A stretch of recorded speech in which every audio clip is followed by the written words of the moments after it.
علم عطا فرماتا ہے. اور مرتضیٰ کا معنی آتا ہے پسندیدہ. تو اللہ کے نبی محبوب بھی ہے, پسندیدہ بھی ہے, چنے ہوئے بھی ہیں. تو اللہ تبارک و تعالیٰ نے نبی کریم صلی اللہ علیہ وسلم کو غیب کا علم عطا فرما دیا, کیونکہ اللہ فرماتا ہے وَمَا كَانَ اللَّهُ لِيُطْلِعَكُمْ عَلَى الْغَيْبِ وَلَكِنَّ اللَّهَ يَجْتَبِي مِن رُّسُلِهِ مَن يَشَاءُ. کہ اللہ کی یہ شان نہیں کہ اے عام بندو تمہیں غیب کا علم عطا فرمائے, لیکن چن لیتا ہے اپنے رسولوں میں سے جس کو چاہتا ہے غیب کا علم عطا فرما دیتا ہے.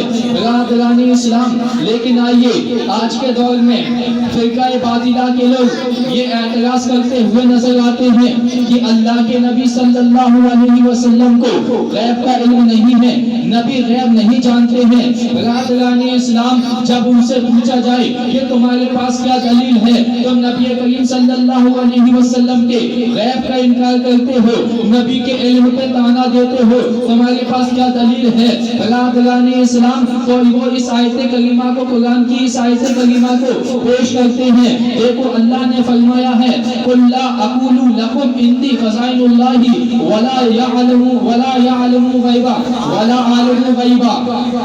برادران اسلام, اللہ تبارک و تعالیٰ نے فرمایا دیکھو نبی یہ کہہ رہے ہیں نہ میں یہ کہتا کہ میرے پاس غیب کے خزانوں کی چابیاں ہیں, نہ میں یہ کہتا کہ میں غیب جان لیتا ہوں. دیکھو وہ لوگ کہتے ہیں, دیکھو اللہ تبارک و تعالیٰ نے فرمایا ہے نا کہ نبی اپنے غیب کا انکار کر رہے ہیں. نبی سے کہلوایا گیا کہ نہ میں یہ کہتا کہ میں غیب جان لیتا ہوں. برادران اسلام, اسی آیت کریمہ کو وہ ٹاپک بناتے ہیں. جب آئیے ہمیں یہ دیکھنا ہے کہ اس آیت کریمہ کا نزول ہونے کا مقصد کیا ہے, اس آیت کریمہ کا آخری مقصد کیا ہے, کہ شان میں یہ آیت کریمہ نازل ہوئی ہے. برادران اسلام, تو ہمیں جس آیت کریمہ کا شان نزول دیکھنا پڑتا ہے کہ یہ آیت کریمہ کس وجہ سے نازل ہوئی ہے, آخر اس آیت کریمہ کا نازل ہونے کا مقصد کیا ہے, تو ہمیں شان نزول کو پڑھنا پڑے گا. برادران اسلام, تو اللہ کے نبی صلی اللہ علیہ وسلم نے یہ فرمایا کہ نہ میں یہ کہتا کہ میں غیب جان لیتا ہوں, تو اس لیے منع فرمایا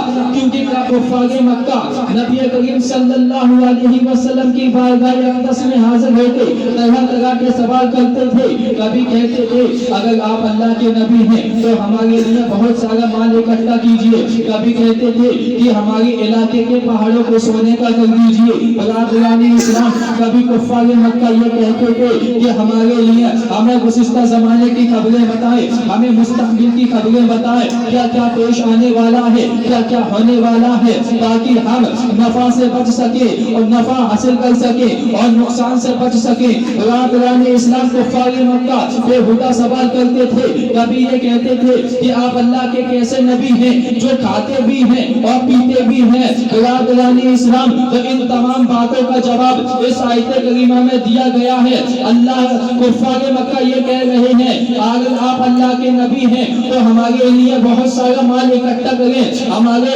علاقے کے پہاڑوں کو سونے کا کر دیجئے. تو اللہ نے فرما دیا محبوب آپ فرما دیجئے قُلْ لَا أَقُولُ لَكُمْ عِنْدِي خَزَائِنُ اللَّهِ, نہ میں یہ کہتا ہوں کہ میں غیب جان لیتا ہوں. برادران اسلام, دوسری طرف کفار مکہ یہ سوال کرتے تھے اگر آپ اللہ کے نبی ہیں تو یہ بتائیں کہ قیامت کب آئے گی, ہمیں آئندہ کی خبریں بتائیں, ہمیں گزشتہ زمانے کی خبریں بتائیں تاکہ ہم نقصان سے بچ سکے اور نفع حاصل کر سکے. تو اللہ نے فرما دیا وَلَا أَعْلَمُ الْغَيْبَ, محبوب آپ فرما دیجئے نہ میں یہ کہتا ہوں کہ میں غیب جان لیتا ہوں. برادران اسلام, تو اس آیت کریمہ میں جو ہے وہ کافروں کے سوال کا جواب دیا گیا ہے, کافروں کے بےہودہ سوال کا جواب دیا گیا ہے. برادران اسلام, لیکن وہ کافر لوگ جو ہیں, منافق جو لوگ ہیں, وہ اس آیت کریمہ کو ٹاپک بناتے ہیں, کہتے ہیں دیکھو نبی نے اپنے غیب کا انکار کیا ہے, نبی کو غیب نہیں ہے. برادران اسلام, نبی نے اپنے غیب کا انکار کیا ہے تو وہ ذاتی غیب کا انکار کیا ہے,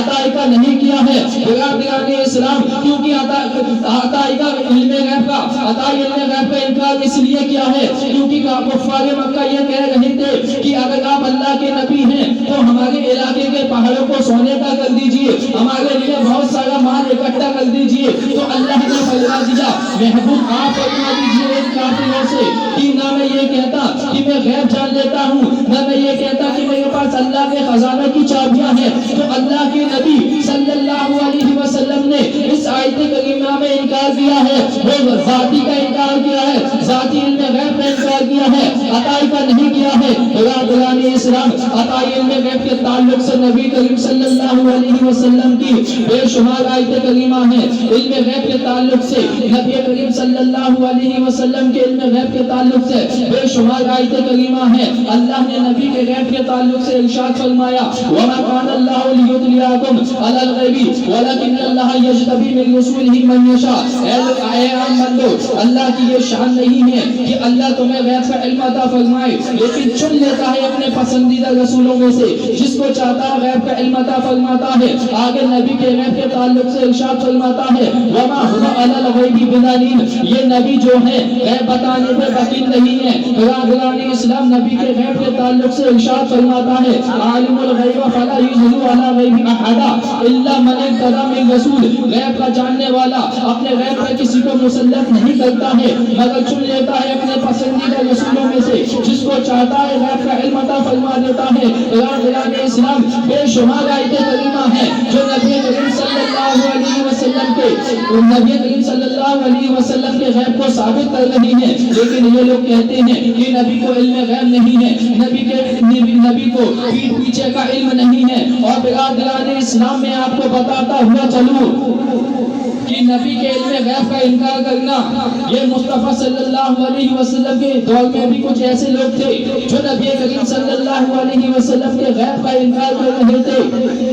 نبی کریم صلی اللہ علیہ وسلم نے ارشاد فرمایا حدیث مصطفیٰ، نبی کریم صلی اللہ علیہ وسلم نے ارشاد فرمایا کہ میری امت مجھ تک اپنی صورتوں میں پیش کی گئی جیسے حضرت آدم علیہ السلام پہ پیش کی گئی تھی، اور مجھے یہ علم دے دیا گیا، میں نے یہ جان لیا کہ کون کون مجھ پر ایمان لائے گا اور کون کون کفر کرے گا۔ برادران اسلام، جب نبی کریم صلی اللہ علیہ وسلم نے یہ فرمایا ہے کہ میری امت مجھ پہ پیش کی گئی جیسے حضرت آدم پہ پیش کی گئی تھی اور مجھے یہ علم دے دیا گیا، میں نے یہ جان لیا کہ کون کون مجھ پر ایمان لانے والا ہے، کون کون کفر کرے گا۔ برادران اسلام، جب کافروں کو یہ پتہ چلا ہے تو کافر ہنسی مذاق کرنے لگتے ہیں، کافر نبی کا مذاق اڑانے لگتے ہیں، کہتے ہیں دیکھو یہ نبی کہہ رہے ہیں، کہتے ہیں دیکھو یہ نبی کہہ رہے ہیں۔